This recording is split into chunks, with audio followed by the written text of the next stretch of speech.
In other news this week, President Trump took a significant step toward delivering on a core campaign promise to finally close the Department of Education.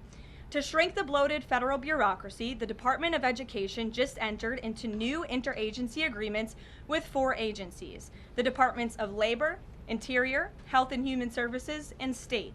These agencies will now ensure the delivery of legally required programs while also refocusing them to better serve students.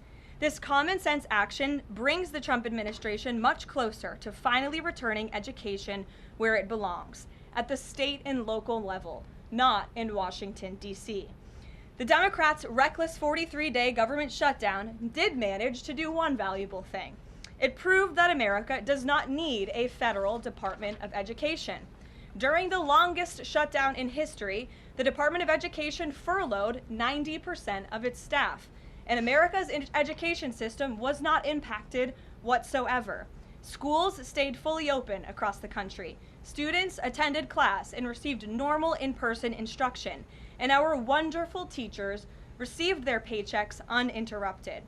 The Democrats' government shutdown made it painfully obvious that American families do not need the Department of Education. Since its creation in 1979 during the Carter administration, the Department of Ed has spent over $3 trillion taxpayer dollars without improving student achievement. Despite pure pupil spending having increased by more than 245% since the 1970s, math and reading scores are down in public schools. In fact, the most recent Nation's Report Card from 2024 showed that 13-year-olds' math scores are the lowest they've been in decades, and their reading scores are the lowest since testing began more than 30 years ago.